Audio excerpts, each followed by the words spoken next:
childhood deafness. So this is a topic. This is a topic in which a lot of research is going on. A lot of new developments are going on in the last 2 or 3 decades.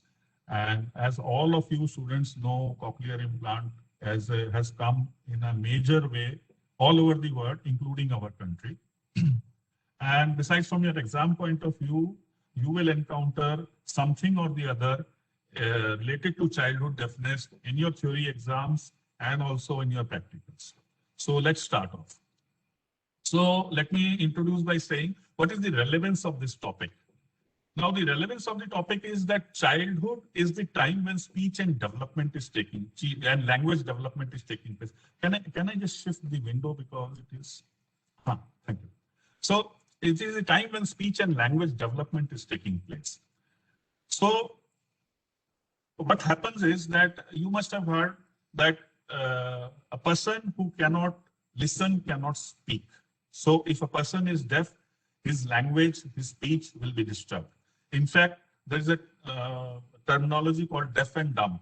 That is basically relevant for a person who is deaf from the childhood, from a case of congenital deafness. Or even say if a child has developed deafness at a later age, say at the 3 or 4 years, his speech may not develop properly, or it may be a defective speech. Now, what is the problem encountered in childhood deafness? The problem is that caregivers are unaware of the deficit in more than 30% of the cases. What happens is that by the time the child is 2 or 3 years old, the speech starts to develop actually.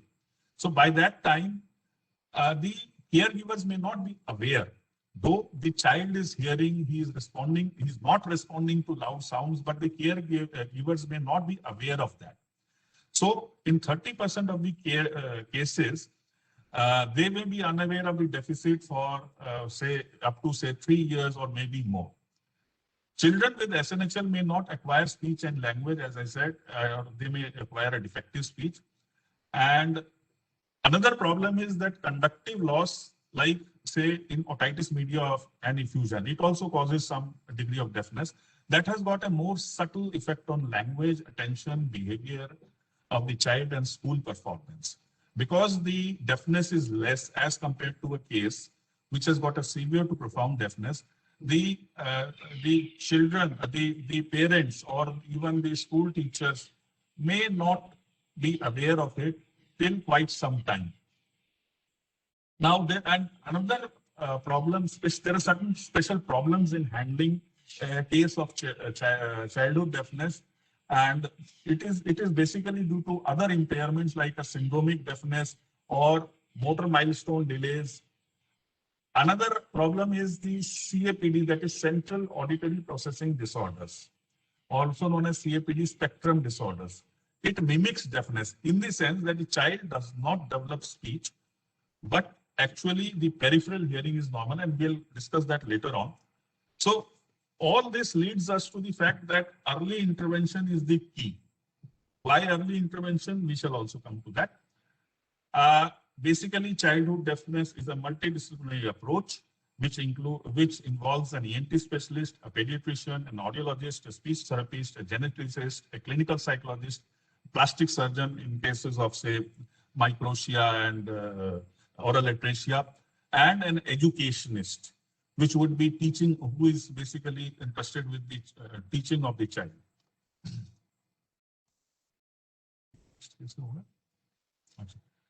Next, we come to an important aspect of childhood deafness, that is neural plasticity. We need to understand the concept of neural plasticity. Because the ability to hear gives you the speech, and speech development and the hearing is dependent upon neural plasticity. What is neural plasticity? It is the ability of the brain to reorganize and modify, to master new skills.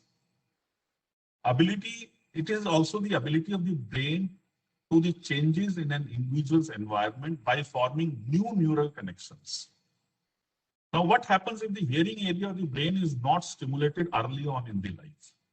Now, I'll take 3 or 4 minutes to give you a humorous example in this thing. Your long trip abroad. Suppose you stay in the countryside, you have got a very big bungalow, you have got a garden, very big garden in front of your house, and there are some picket fences in front of your garden. This I am explaining in context of what happens if the hearing area of the brain is not stimulated early on in the life. So the house has got picket fences, it has got a huge garden in front of it, and your neighbor has also got a similar garden. He has also got a huge house. So what happens is that one day you decide that you would go to a long trip to the, say, US for say 6 months, 8 months. So your neighbor, when you're gone, he's got evil designs on your garden. What happens is that after some time, he picks up the picket fences of one side of the garden, which is adjoining his garden, and he shifts it towards your garden. So that his area of the garden becomes more. Gradually, he sees after 4 or 5 weeks that you have not come back. He again shifts the pickets towards, and gradually this thing continues. And by the time you come, you find that your garden is absolutely encroached by your neighbor. So something like this is happening in the brain. What happens is that if the temporal lobe, if the hearing lobe is not getting stimulated, the adjoining area, which is the visual area, it gradually starts encroaching upon the hearing area, the temporal lobe, the hearing area in the temporal lobe. So gradually, up to say, if the hearing is not stimulated, hearing area is not stimulated by the age of say 4 years, 5 years, 6 years, gradually the visual area will take over the hearing area, and there will be no area left for the hearing, for the connections to develop to the hearing area. So the visual area overtakes the adjoining areas, I will say, and especially the visual area takes over the hearing area. Now you must have heard that, the blind people, they are very good singers, they are very good musicians. Have you wondered why? There is a scientific basis to it. What happens is that if a person is blind, so his perception, the hearing area, now it is the reverse case. Now the hearing area has taken over the visual area, okay? Because the stimulation of the visual area did not happen. So his perception of sound and music is much more than a normal person. Similar happens if suppose if a person is deaf, the hearing area will take over the visual area. That's why person who is deaf, his visual acuity, his visual perception, he can understand the visual cues much better than what a normal person does. So this is the reason why neural plasticity has to be respected, and you have to intervene early, because otherwise what will happen is that you cannot make the hearing area to learn, to reorganize, to modify, or to have new neural connections from the periphery. Another is the foal example, which has, if you read the 5th or 6th edition of the Scott Brown, they have given, to make you understand on neural plasticity, they have given the foal example. What is the foal? A foal is basically a baby horse. So what happens is that as soon as the baby horse is born, the mother kicks the baby horse and tries to make it stand on its own leg. And by 3 or 4 weeks, the baby horse is actually walking.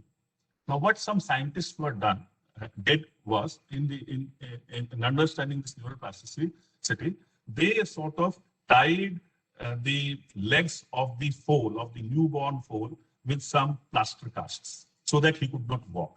And after 4 weeks, what they did was that they cut that plaster cast, they cut the things which were binding his legs.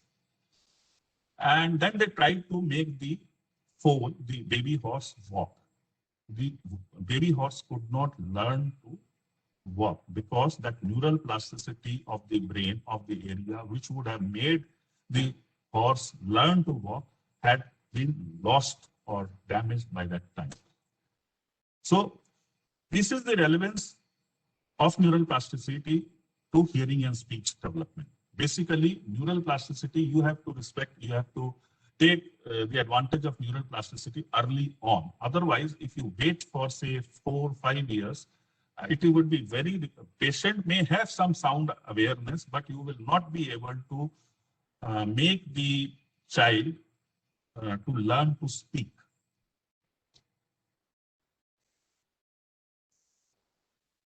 Now I come to some few terminologies of the auditory system and speech. The auditory system is the sensory part and the expressive counterpart is speech. Now there is a thing called sound awareness, there is sound recognition and sound discrimination.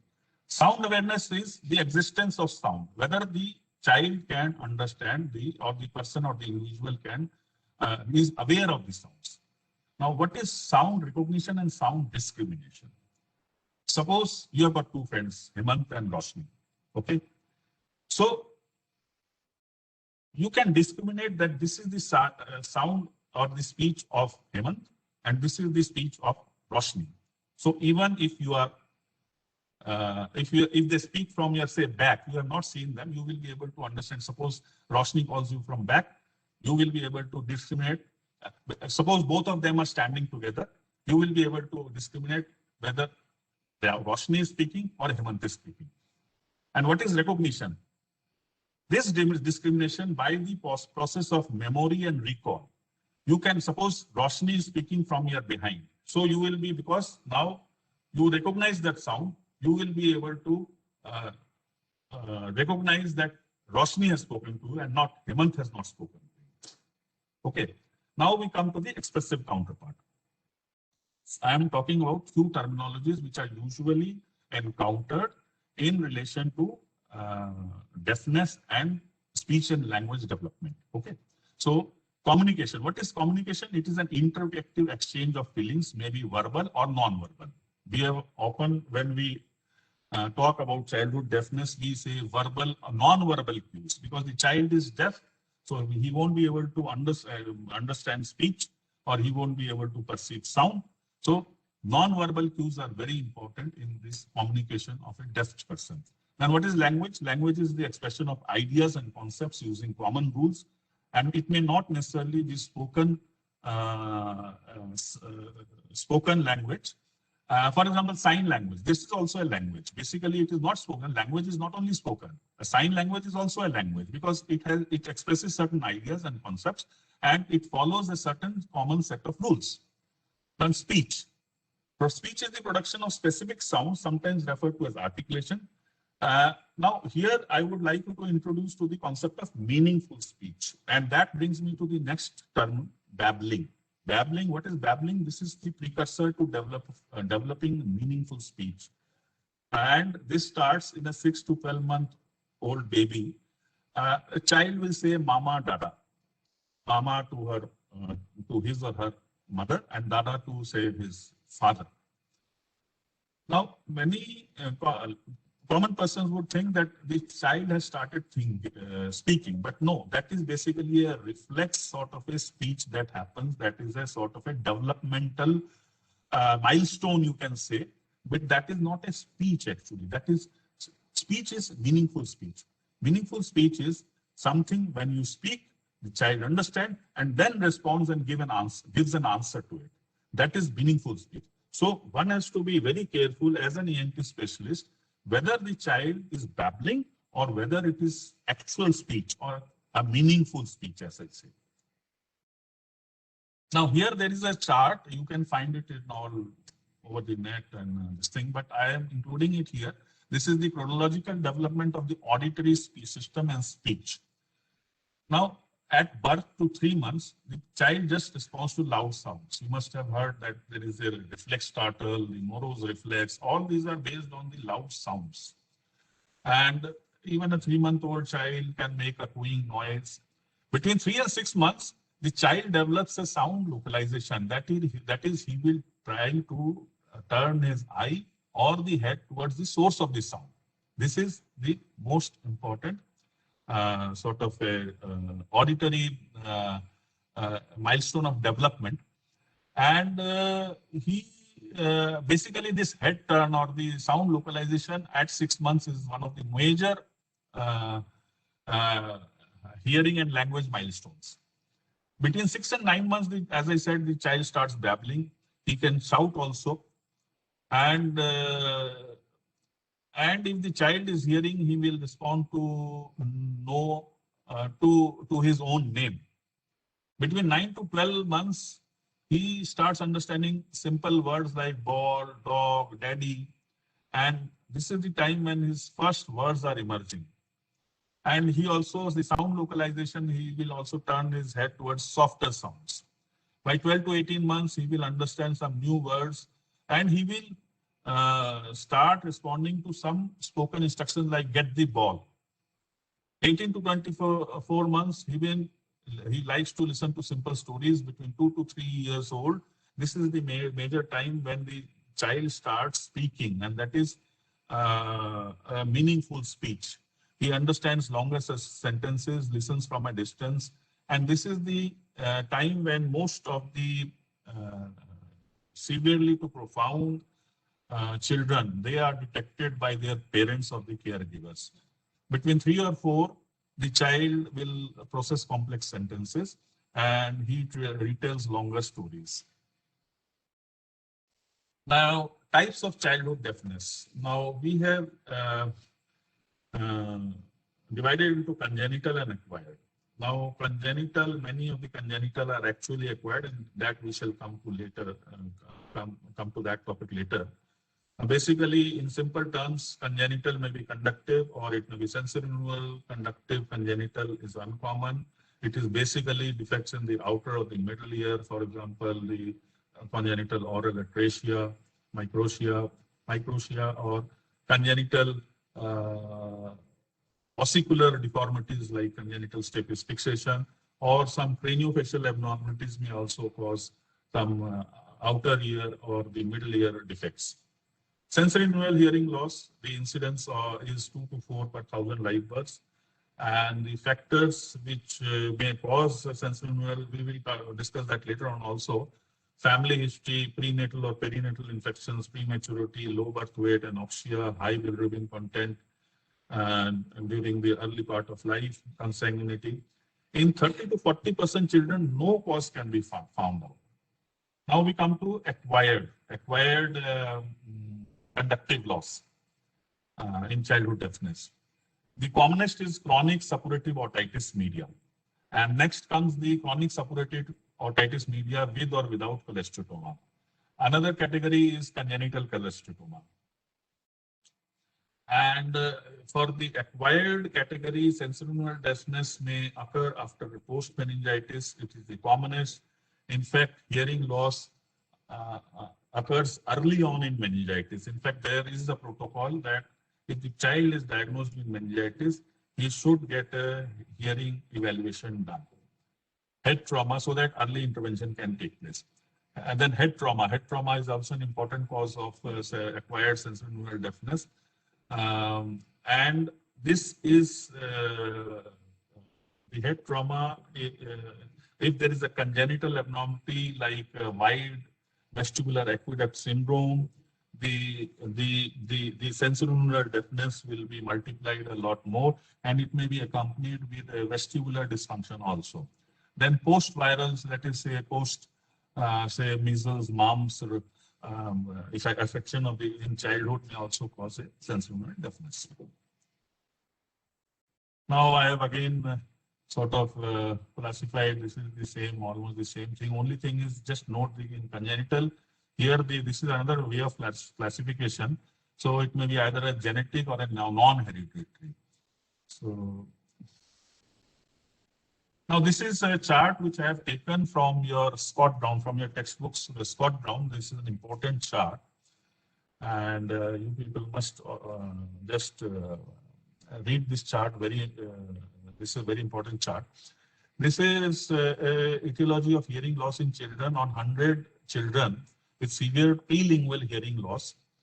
50% were found to be acquired and 50% were genetic. Now, as I said, acquired also includes congenitally acquired causes, which I will come to you later, later. And all causes excluded other than the hypoxia. They have said 50% is the figure if all causes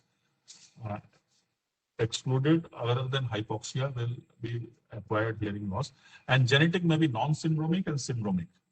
So non-syndromic are more, 70%, rather than syndromic. Syndromic, as you know, there are a lot of syndromes which will also present with hearing loss. So non-syndromic may be autosomal recessive, it may be autosomal dominant, or it may be other genetic abnormalities. So autosomal recessive is the majority in non-syndromic hearing losses. It accounts for 80% of the non-syndromic hearing losses. Then autosomal dominant, it is 15% of the non-syndromic hearing losses. And other genetic abnormalities include an X-linked disorder or other genetic abnormality. Now, congenital and acquired hearing loss. So, etiology of hearing loss have often been divided into congenital and acquired. Many of these so-called congenital hearing aids are actually acquired in utero. So they are not hereditary, as I said in my previous chart. So it may be acquired in utero. Actually, it is an acquired hearing loss, but it has been acquired in utero. So the child is born with that problem. So it is congenital problem, but it is not necessarily that it is a hereditary problem. It is basically an acquired problem, but it is a congenitally acquired problem. And it may present later, even it may present later on in the life. For example, delayed onset sensorineural hearing loss from CMV affection, prenatal CMV affection of the mother. So one should not presume that if the child has got a congenital deafness, it is a hereditary disorder. It may be acquired. It may be acquired in utero, or it may be acquired even in the perinatal period. And if it is a postnatal period, then so it is an acquired only. This is in contrast to those truly acquired after birth. As I said, that if it is postnatal, that is, for example, secondary to meningitis or trauma or any other reason. So it is truly acquired, but a congenital, what I am trying to stress is that even a congenital disorder is maybe an acquired. I have written this within inverted commas because the picture that comes to the mind of the uninitiated is that if there is a congenital disorder, it is a hereditary disorder. No. In fact, in many of the cases, in 40% of the cases, you won't find any hereditary cause, even in the family, or even if you do some gene sequencing or anything. So it has been acquired just before birth or at the time of birth, when the child was in utero or at the time of the birth. So it will be congenital, but it is congenitally acquired. Now, another concept is the prelingual and postlingual deafness. Deafness, this is very important because this is the era of cochlear implants. We all classify deafness into prelingual and postlingual deafness. Deafness that occurs prior to or after the age of language acquisition is a prelingual. Lingual means the speech development. Here, lingual refers to speech development. So, deafness that occurs prior to or after the age, I'm sorry, there is a mistake in typing. Deafness that occurs prior to or before, it should not be after. Sorry, there's a typo error. And so deafness that occurs prior to or before the age of language acquisition is a prelingual deafness. And if it is after the age of language acquisition, then it is postlingual deafness. So deafness that is occurring prior to or before the age of language acquisition is prelingual deafness, and postlingual deafness is that deafness that is occurring after the age of language acquisition. And that age of language acquisition we would generally say is 2 to 3 years. This is important for the from the management point of view of a childhood deafness case. So next we come to congenital hearing loss, sensorineural hearing loss. Hearing loss is the most common congenital. First of all, we have to know that hearing loss is the most congenital sensory impairment. This is if you take visual or any other this thing. So it is the most common congenital sensory impairment with an incidence of 4 per 1,000 live births, of which 1 to 2,000 per 1,000 live births would have a bilateral severe to profound hearing loss.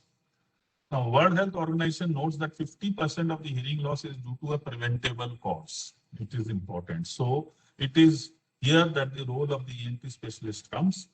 50% hearing loss is 50%. So we have to be vigilant on the preventive aspects also of the childhood deafness. And what are these causes, preventable causes? These includes preventable maternal infection like torch agents, infection with torch agents, or low birth weights, or pre, peri, or postnatal complications, head injury at the time of birth, ototoxicity, or administration of toxic medication to the mother, or noise-induced hearing loss, immediately say after birth or at the time of birth. Congenital CMV is the most common viral infection which causes a congenital hearing loss. And hearing loss due to noise exposure is becoming increasingly common, but it is preventable. Head injuries, including concussions, can lead to both hearing loss and vestibular dysfunction. Head injuries, as I said earlier also, it may cause vestibular dysfunction, and generally this is missed by most clinicians. Aim of pediatric hearing evaluation is to identify the type and degree of hearing loss and to evolve a strategy that supports language and social development. Now we come to the genetic part of congenital hearing loss. It may be syndromal or non-syndromal. It may be recessive or dominant. The characteristics are usually it is restricted to cochlea. Syndromal, however, may involve, it is a part of a syndrome. So syndromal may involve the vestibule also, for example, Usher's type 2. And craniofacial abnormalities involve both the conductive and the sensorineural type systems. And non-syndromic dominant genetic hearing loss, which I said was the commonest, may be normal hearing at birth, but progresses rapidly in the first year of life. And 30% of congenital hearing loss will have non-syndromic recessive cochlear hearing loss. Now, congenital hearing loss, sensorineural type, non-hereditary cause, as I said, it may be intrauterine due to, say, environmental hazards, diabetes of the mother, toxemia of the any sepsis that the mother may have experienced, administration of ototoxic drugs or teratogenic chemicals. Then infections of the mother, like rubella, CMV, measles, chickenpox, herpes, toxoplasma, syphilis, parvovirus, HIV. Perinatal factors like low birth weight, hyperbilirubinemia, anoxia. Neonatal factors like meningitis, encephalitis, septicemia, and development, delayed auditory maturation. A child who is developed preterm, who is born preterm, would have a 8-nerve myelination defect, and there will be a delayed auditory maturation. If you do an OAE in such a preterm baby, you will find normal, but a BERA would show a loss of waves, a deafness. So what do you do in such kind of cases is that, say you have done at the age of, say, suppose you have done a screening BERA at the birth of, say, 1 month or 2 months or even at 6 months, and you find that the BERA waves are not present, you would advise the child, the parents, to come to you after, say, another 3 months. So you would go on continuing this because generally it is expected that in these kind of preterm babies, the 8-nerve myelination has not taken place. And so there is a defect or delay in the auditory maturation. And with time, that is going to improve. The key factor is that the OAE is normal. It is meaning thereby that the outer hair cells are normal. But since the BERA is not showing any responses, that means there is some defect in the 8th nerve. And that 8th nerve defect, you can see by monitoring that delay in the maturation, you can monitor by doing a serial BERA, say at 3 monthly intervals. So this is the developmental cause of congenital hearing loss.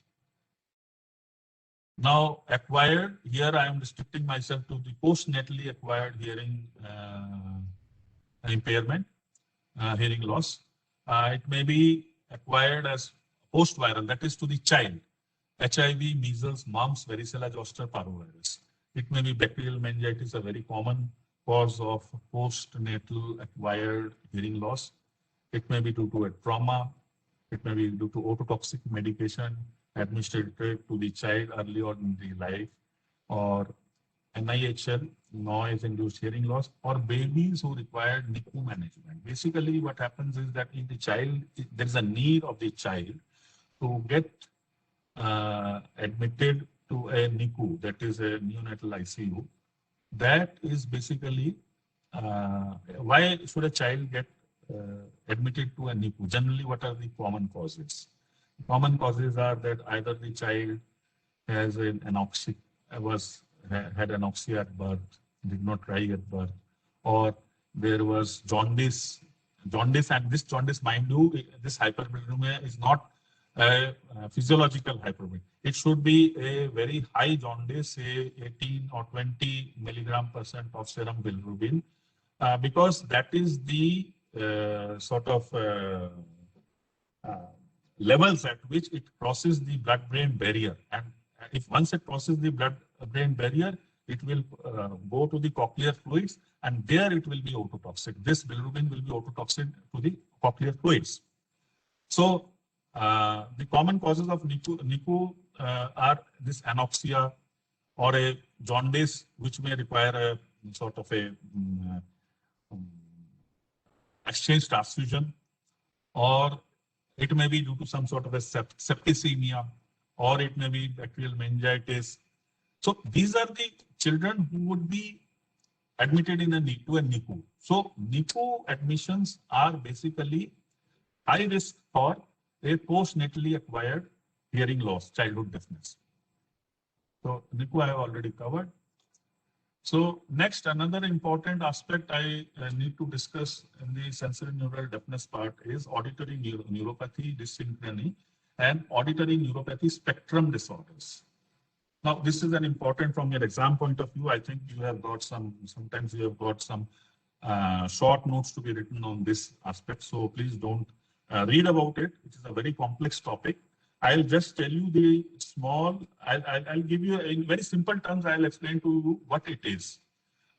Once you are aware of these facts, it will be easier for you to understand the textbooks, because the textbooks, it is so complicated, sometimes it becomes very difficult to understand. What is auditory neuropathy? If you see the conduction of the sound, first is in the inner ear, the outer hair cells get stimulated, and from there the ganglion cells, the inner hair cells, they act as the supporting cells, and they help in transmitting the sound to the ganglion cell, the spiral ganglion. And from there, the impulses go up via the eighth nerve up to the brainstem. Now, what happens is that in certain children, you will find you are doing, suppose, a screening test, OE screening, suppose you are doing that. You will find a normal OE or cochlear microphoning. Of course, we don't do cochlear microphonics routinely, but you will get normal OE response. But a poor eighth nerve, it should be, but a poor eighth nerve response. So that can be, as I said in my earlier slide, it may be due to a delayed auditory maturation case, but that will generally be in a sort of a preterm child with a history of preterm delivery. But in a case with no such history, if there is a normal OE but poor eighth nerve responses, brainstem responses demonstrated by absent or highly abnormal brainstem waves, you should keep in mind the possibility of auditory neuropathy. What happens? It is also called a auditory neuropathy spectrum disorders. Why a spectrum? What is the spectrum? That I shall come to later. So auditory neuropathy spectrum disorders, as I said, they have got a normal OSC, or outer hair cells, but there are actually the problem is that they have got asynchronous neural discharges along the eighth nerve. The impulse that was generated at the outer hair cell levels, they are not getting properly, or asynchronously they are getting discharged, transmitted via the eighth nerve. Problem that lies is either at the level of the IHC or synapse or the auditory nerve. So it is either a presynaptic or a synaptic or a postsynaptic, or what we say a retrocochlear problem. So this is the whole spectrum. Now it is very difficult whether to localize, whether it is the IHC which is a problem, or it is the synapse of the IHC which is the problem, or it is the auditory nerve which is the problem. So this is the spectrum: presynaptic, synaptic, and postsynaptic. So clinically, patient has difficulty in listening in background noise, and it may include a fluctuating hearing ability. Sometimes the child may hear, sometimes the child may not hear. So infants and children present with, what do they present with? They present with speech and language displays. And if you do a PTA, the PTA threshold may be normal, or it may be variable. It may be even profound hearing loss. Now, how do you manage it? Basically, the clinical presentation is so varied. So there is an individualized approach to it. Now, in such children, visual information is very important. Cued speech, they say cued speech or sign language is very important. Amplification has got in the form of hearing aid, has got variable results, but how some children may benefit from it, but others may not benefit from it. However, cochlear implants usually have shown good results, and there is improved speech perception both in quiet and in noise. There is an evidence of synchronous neural responses in ABR and in NRT. This is what has been seen. Halanki, cochlear implant does not address the problem of the eighth nerve. Now I come to another important topic, which is important as well as important for you from the exam point of view. Hearing screening. Congenital and acquired hearing loss may not be detected until speech and language develops. That is, the average age of detection is generally 2 to 3 years in Europe. Mind you, it is in Europe where there are so many screening programs. Even there, sometimes if the child has not undergone this screening program, the universal hearing screening program, it may be detected at 2 to 3 years of age. Since early intervention, as we have discussed earlier, starting say 6 months is important, age of detection should be earlier.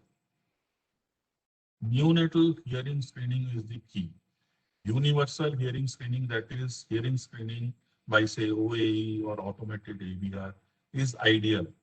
But however, because of lack of resources, especially in a country like ours, it may not be able to do universal hearing screening. Besides the problem that very few deliveries are institutional deliveries, so the child may not be ideal.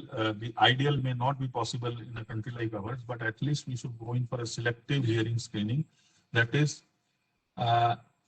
say all children born to admitted to the NICU, or all children who have got some risk factors. This selective screening targets those with highest risk of congenital deafness, for example, high-risk neonates, those admitted to NICU, post-meningitis, post-head injury, and here our coverage should be more than 90%, and you will find that if you do a selective hearing screening, the prevalence rate of childhood deafness will be 14 times the general population.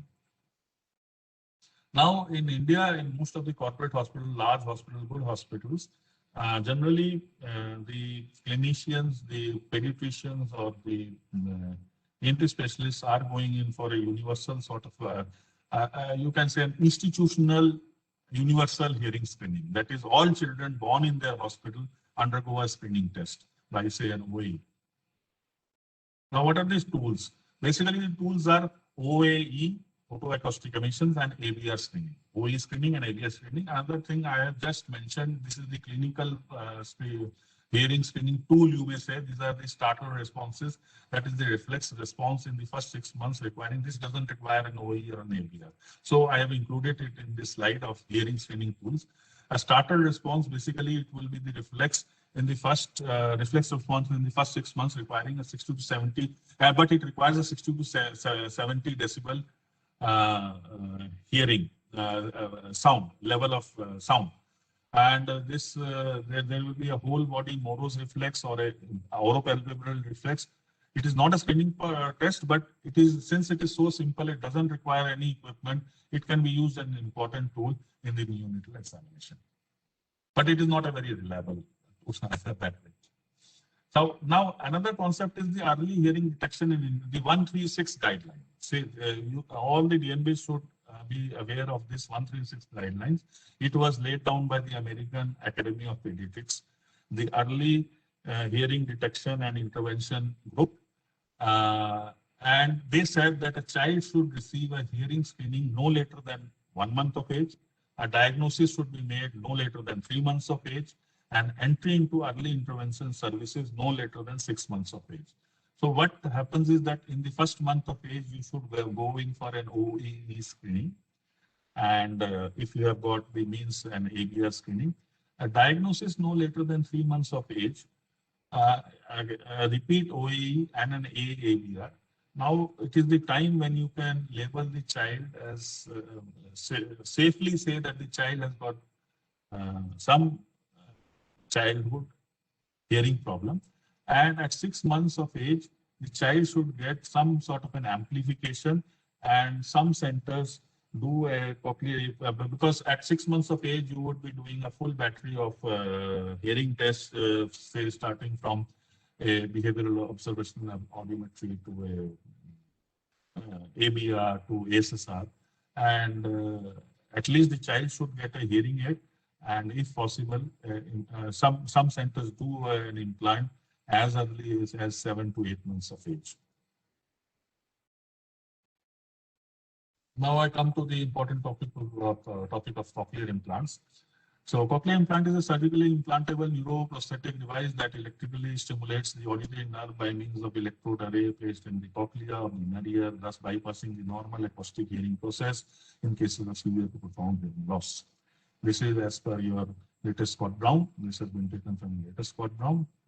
And the definition is important.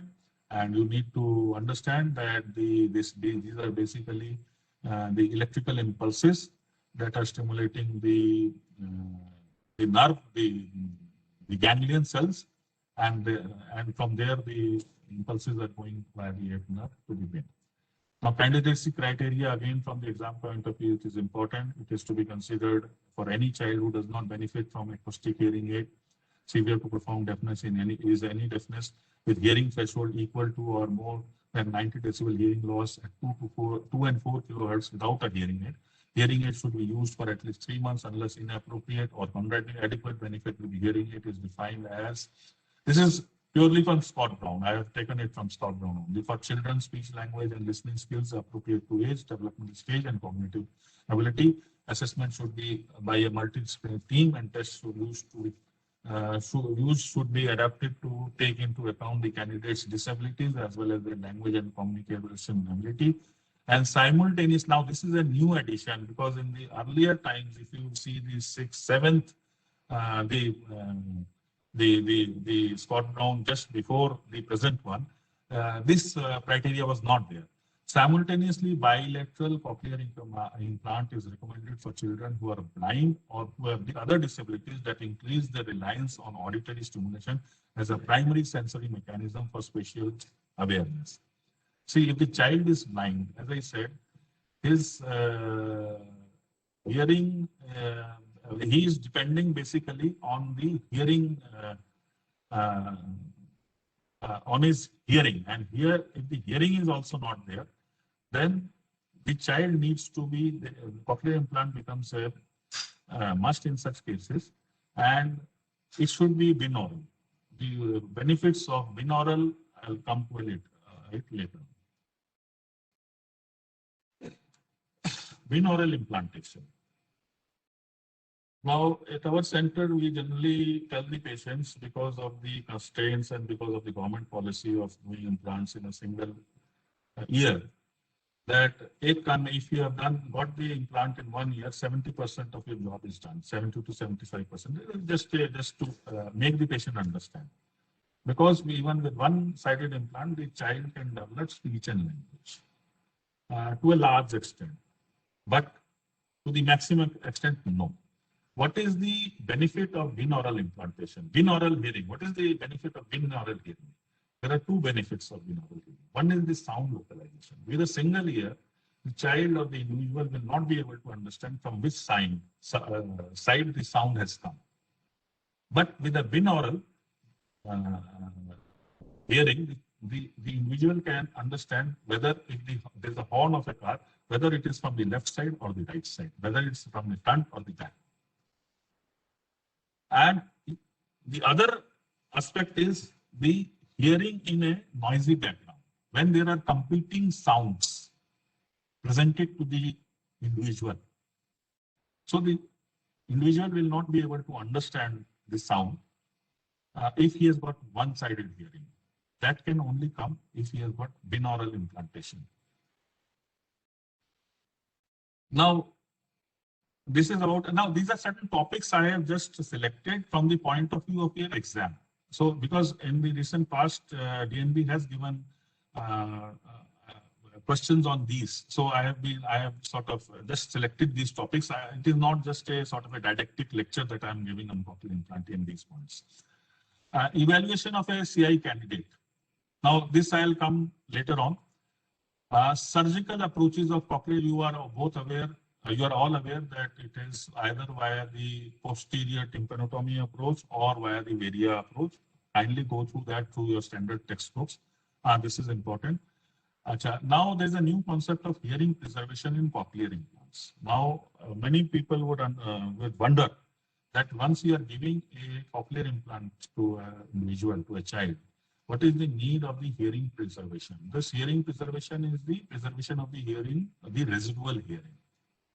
See why that is important. This is most important when there is a sloping kind of a curve where there is some hearing left in the lower frequencies, but the higher frequencies, the slope goes down and the hearing becomes severe to profound in the higher frequencies. So the concept of hybrid implants have come now. So what are hybrid implants? Basically, they are a hearing aid plus a cochlear implant. So what happens is in the lower frequencies, the hearing aid works. It gives an acoustic amplification. The word is acoustic amplification. So the sound goes via the hearing aid in the lower frequencies, and the higher frequencies are stimulated by the cochlear implant electrodes. So this is the concept of hybrid implants, and it is due to this that hearing preservation in cochlear implants is important. Now, there was a question, I think 2 or 3 years back or 1 or 2 years back, that how will you preserve the hearing in case of a cochlear implant? Now, there are various techniques of hearing preservation. One is the type of electrode that you are using. There are thin electrodes. There are electrodes which are basically lateral wall electrodes, which can preserve the hearing, the residual hearing.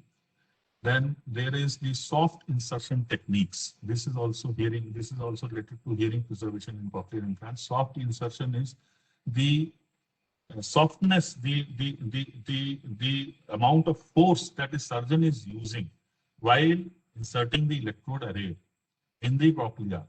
That will have a bearing on the hearing preservation. That will have a bearing on the injury it causes to the hair cells which are surviving. And then there are different electrodes. There is a soft tip electrode by Medal. So they say the claim of the company is that if you use a soft tip electrode, the hearing preservation will be there. The residual hearing preservation will be there. And another is, some people have said that if you use a steroid dexamethasone before the insertion of the electrode array, but that is very controversial. There may be hearing preservation. Next, I come to different electrodes. This is also important. These are amongst the newer advances that are coming up in the cochlear implant technology. Straight electrodes are usually what electrodes are used in the basic model of any cochlear implant of any company are the straight electrodes. They are robust electrodes, and they follow the lateral wall. Basically, they follow the lateral wall. So the reason why the lateral wall electrodes are better is because they cause minimal injury to the surviving hair cells. So that is lateral wall insertion by straight electrodes. Now, you must have heard this new cochlear company has brought out the contour advanced and contour modules. These are pre-curved modulus having electrodes. Now, what the company says is, or rather what they, I shouldn't say what the company says, what it is said about these kind of electrodes is that they are modulus hugging. So the stimulation of the ganglion cells will be better than say a lateral wall electrode. Then there are compressed electrodes. There are split electrodes. These are generally special situation electrodes which are used usually in cases of post-meningitis ossificans of the cochlea. Because the cochlea, because you would be, in fact, if there is a ossification, you would be in fact for doing a drill out procedure so that you create a space for the insertion of the electrode, but you may not get that much space. So what happens is that the electrodes are basically compressed into a shorter electrode array so that it can be inserted. And same is with split electrodes. What they do is that they keep two electrode arrays so that it can be inserted in different sort of turns of the cochlea, say at the basal turn and say the middle turn.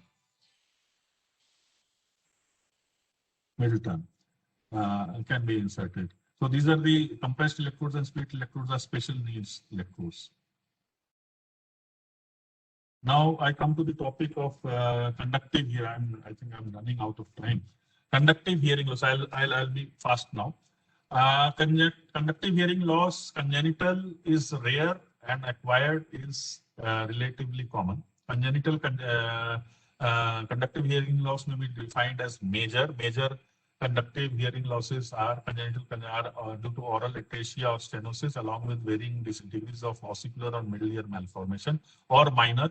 It may be just plain deformity or fixation or disruption of the ossicular conduction. Now, acquired conductive hearing loss, it is usually the most common cause is a chronic otitis media with effusion. It may also be due to chronic otitis media and cholesteatoma. Cholesteatoma may be primary acquired, secondary acquired, or congenital. Acquired congenital hearing loss may be diagnosed at various diagnostic points of care, like newborn hearing screening, parental concern, pediatric clinic, the otoscopic examination by otologist, or during the school screening. Now, acquired, in the problem with acquired is that as I said in my earlier slide, that the hearing loss is less. So it is most likely to be missed by the caregivers. So at these diagnostic points, however, they can be diagnosed. Now, clinical examination and audiological tests are important in this. And radiological, for radiological examination, any unexplained congenital hearing loss will undergo a high resolution CT temporal. Now, OME. I will not go into OME details of the OME. Definition of OME is presence of fluid in the middle ear without any signs and symptoms of acute infection, acute oral infection.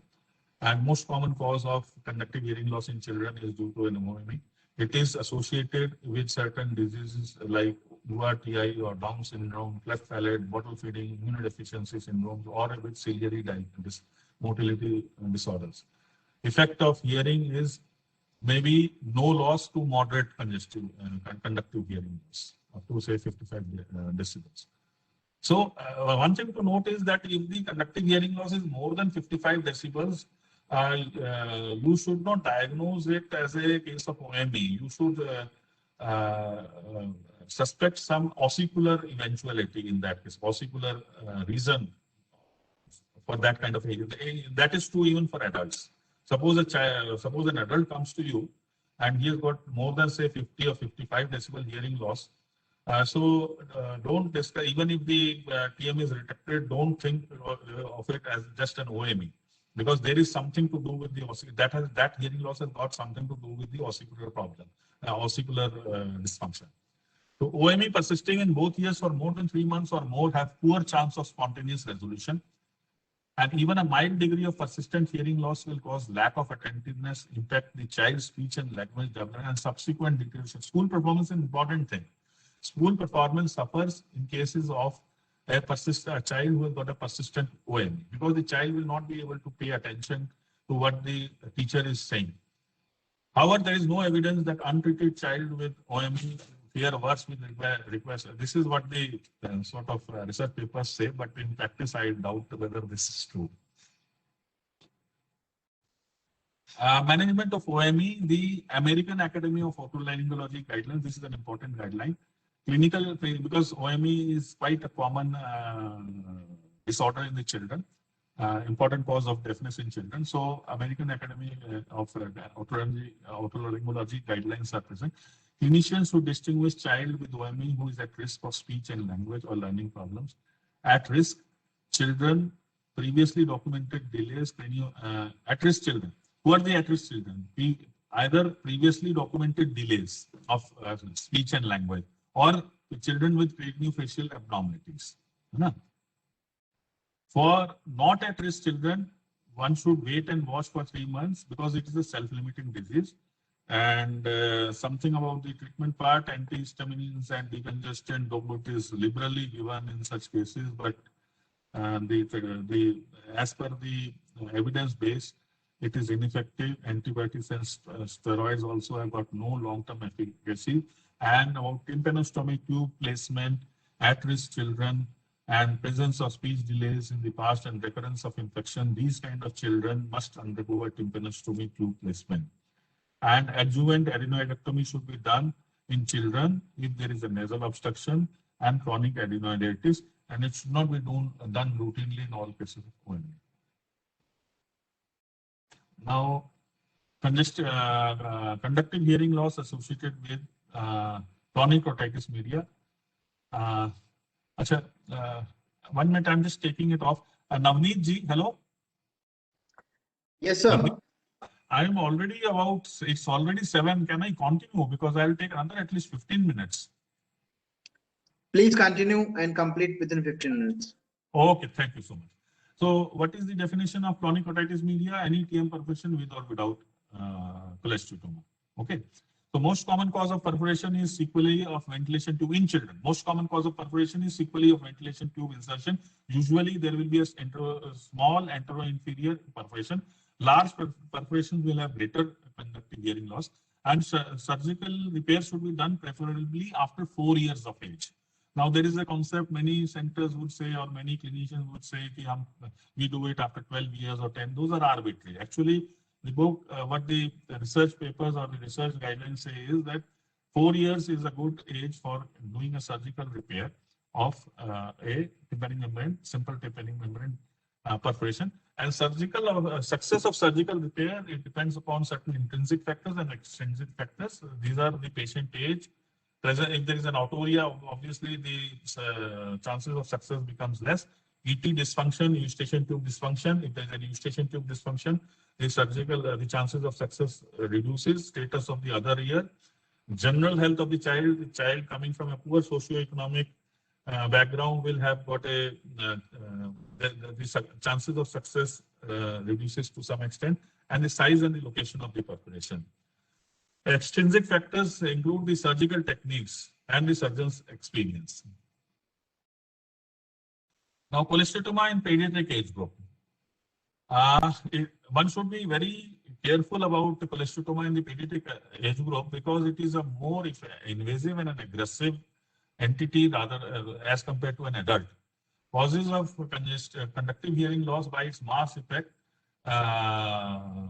this pediatric cholesteatoma causes conductive hearing loss by its mass effect or bony erosion of the ossicles, and surgical management will be, the primary aim would be to make the ear dry, safe, and no recurrent or residual disease should be left behind. No residual disease should be left behind, and we should monitor as it is in adults for any recurrent disease. And secondary, the hearing improvement is the secondary aim.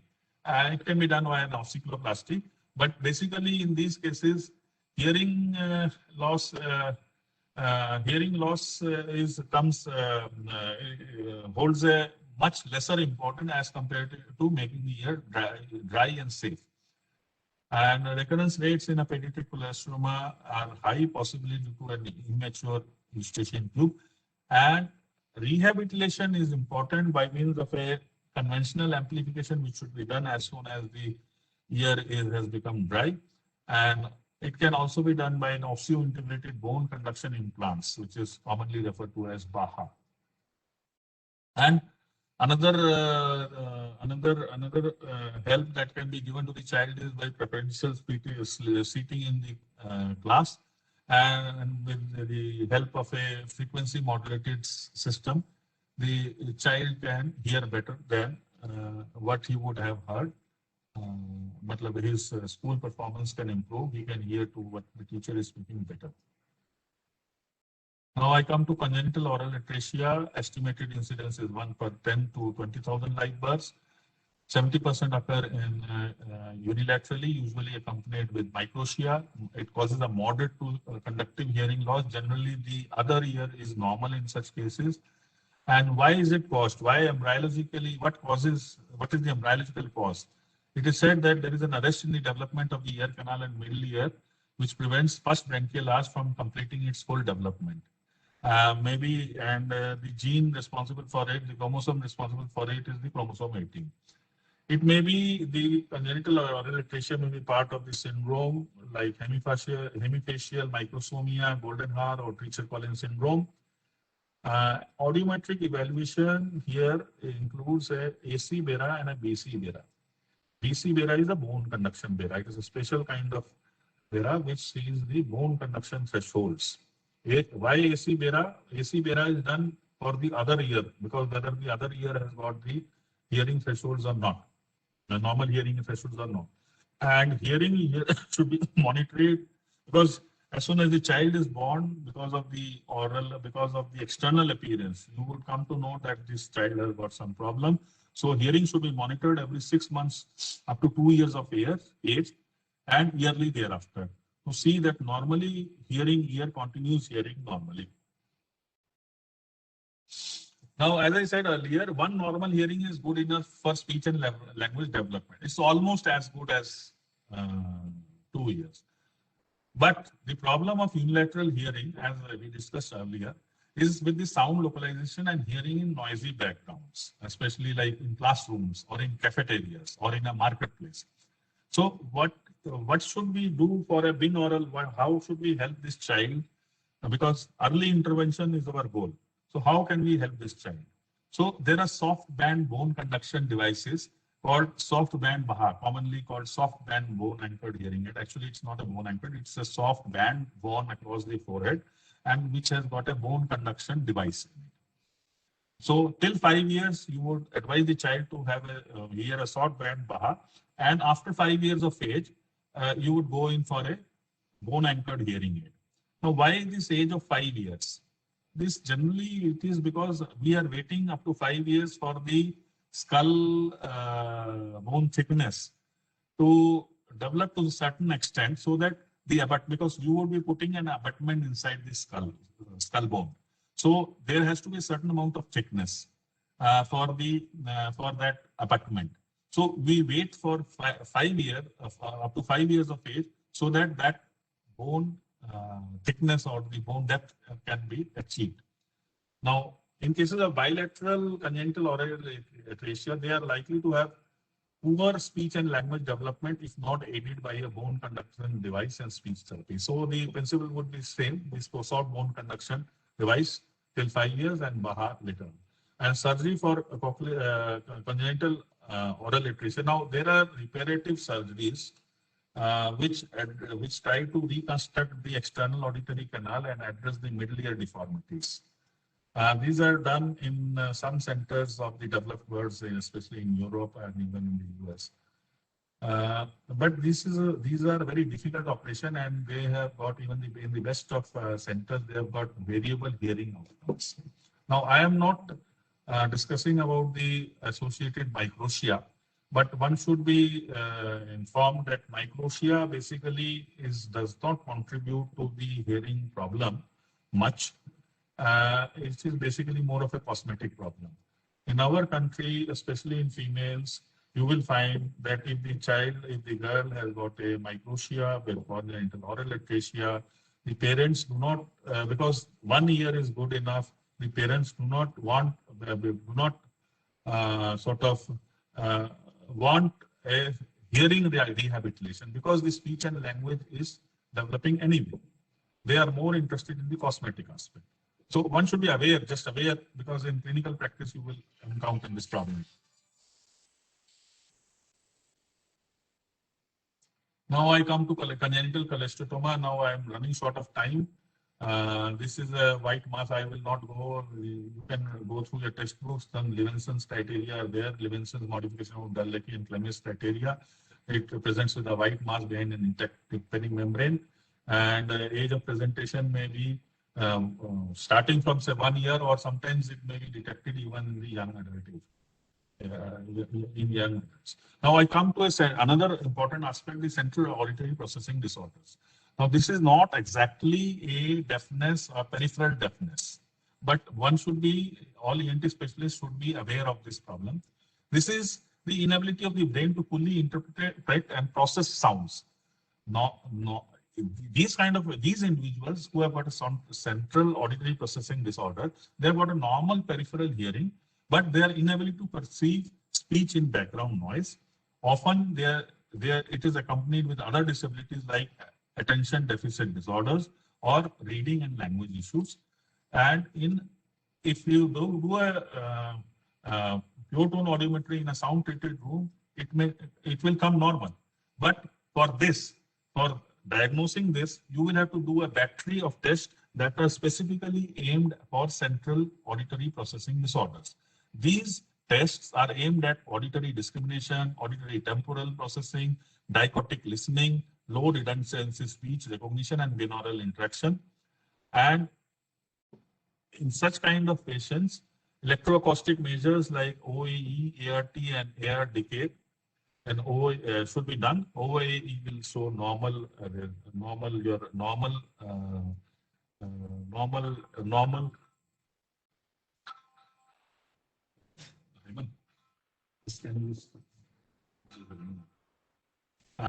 Then comes the electrophysiological measures. The ABR or the short latency. ABR are basically the short latency responses. Now the problem here is the problem starts here. The problem is at a higher level, not up to the brainstem. Basically, the sound responses are coming up to the brainstem, but the brain is not being able to discriminate or decipher the sounds. So in these cases, the ABR is likely to be normal, but if you do an MLR or a LLR, the cortical evoked response audiometry, there you will find there is a problem. So ABR will be normal in these kind of cases. Now, this is an important aspect, approach to a patient of childhood deafness. A mother brings a child, say a 2-year or a 3-year-old child. How will you approach such a child? So first of all, mother is amongst all caregivers, mother is the best source of history. Auditory and speech language milestones. What points you will take in the history? Auditory and speech language milestones. That chart I showed you in the beginning of my presentation. You should be always conversant with that chart, because that will tell you that at what age the child is going to hear and at what age he is going to develop speech. So then comes the motor milestones, because motor milestones, if they are delayed, generally they are associated disorders, associated problems accompanying the childhood deafness. History of consanguinity is very important, because consanguineous marriages are likely to, the autosomal recessive disorders, they are likely to be more expressed in cases of consanguinity. X-linked this thing. Family history. Family history. Family history. If there is a family history, ideally you should also get a genetic testing done of the parents of the child, and you should advise the parents in order to plan their next pregnancy to have another child with taking all genetic counseling. Then comes your prenatal history. Prenatal history, this is what I'm saying is that how you will take the history of a child who has been brought with the complaints of deafness. Prenatal history, you will take the history of antenatal infections, ototoxic medications, and systemic illness during pregnancy, which is diabetes and hypothyroidism, any history of maternal smoking or alcohol. Then perinatal history, low birth weight, anoxia, hypoxemia, hyperbilirubinemia requiring, you should note that just plain physiological jaundice is not, will not cause you cannot be implicated in childhood deafness and in causing deafness. Any hyperbilirubinemia which is of such an extent that it requires exchange transfusion, only then that this factor can be incriminated to cause a childhood deafness. Then ventilatory support, NICU admission, sepsis, birth trauma. All this history has to be taken in a case of childhood deafness. And then postnatal history, infections with mumps, measles, rubella, encephalitis, meningitis, or administration of ototoxic medication in this child. Then comes physical examination, then local examination and otoscopy, any microtia, anotia, atretic canal, preauricular or cervical pits, tags. And you should then go in for a tympanic membrane examination. Now, vestibular examination. This is very important because 70% of the profoundly deaf will have some degree of vestibular dysfunction, generally missed by most of the clinicians. And in syndromic cases, also vestibular disorders will be more common as compared to non-syndromic cases. In the general physical examination, a cardiac evaluation is must to rule out any other associated congenital abnormality. Head and neck examination for dysmorphic features, craniofacial anomalies, cleft palate, white forelock, VT logos, Waardenburg syndrome, and eye examination for blue sclera, osteogenesis imperfecta, and hypertelorism. Now, laboratory investigation includes this TORS titers and CBC for systemic diseases like congenital rubella, CMV, and blood dyscrasias. Now we come to the important aspect of audiological tests. So this will also be the audiological test battery for a CI candidate, for a cochlear implant candidate, and so was for the radiological test. Audiological test, behavioral observational audiometry. Now you can go through the standard textbooks on which tests, like the visual response audiometry, the reflex tests, or the condition play or audiometry, at what age it is to be done, which test is relevant at what age, you can get there. And if the child is old enough to give responses, then a pure tone audiometry. Now I said aided and unaided. Unaided, so is the normal sort of a BOA or the PTA that we use. What is an aided audiometry? Aided audiometry is that you make the child wear a hearing aid, and then you do the behavioral observation audiometry or the PTA. Now, what is the benefit of this test? This is a reasonably dependable test. This tells us there is a place called a shaded area in the audiogram, which is called the speech banana. After wearing the hearing aid, if the audiogram curve comes within the speech banana or even better than above the speech banana, that means that hearing aid is going to help the child. So this helps us to determine whether the child is a case for cochlear implant or whether a conventional amplification will be good enough. Then impedance audiometry, I can see Navneet ji, I think now it's time for me to close. So I'll just run through. So OAE, ABR, ASSR, and speech assessment. Speech assessment say the child is 3 years. So, and if the child is a cochlear implant candidate, we generally do a speech assessment to see what is the level of his speech. Radiological tests include the HRCT temporal bone to see the condition of the middle ear, the ossicles, the facial nerve, and in cases of cochlear implant, we do a 3D reconstruction of the cochlea and the inner ear to see the condition of the cochlea, to see whether any congenital abnormality of the cochlea exists, and an MRI brain to see for the course of the eighth nerve. And what is the future? I think this is the last slide, Navneet ji. Medical therapy for SNHL. So there is a lot of research going on. Maybe cochlear implants, maybe old, maybe a forgotten technology after some year, if these kind of medical therapies for us, if they are successful. So inner ear has got several structures and functional characteristics that make it an appealing target for novel gene therapy, RNA gene therapy, RNA-based therapy, and stem cell therapy for the treatment of SNHL. Most rapid advancements have been in the gene therapy area. For example, a recent clinical trial uses an adenovirus-associated virus mediated delivery of the atonal homologue 1 to promote hair cell, outer hair cell regeneration. Further research will be aimed at optimizing gene therapy expression and timing of delivery, routing, appropriate connectivity between engineered and endogenous cells, and exploring alternative techniques such as genomic editing. So now if this becomes successful, cochlear implants may become a thing of the past. And at the end, I would like to say, can you name, of course, this is not an interactive thing, so I'll just tell you the answer also. So can you name a living being which can generate the hair cell, regenerate hair cells?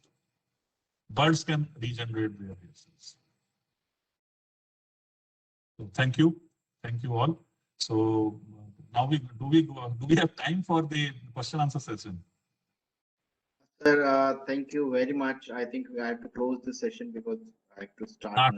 I'm sorry, I have lost the time limit. That was an excellent presentation, and the students are requesting continue this in next class as well.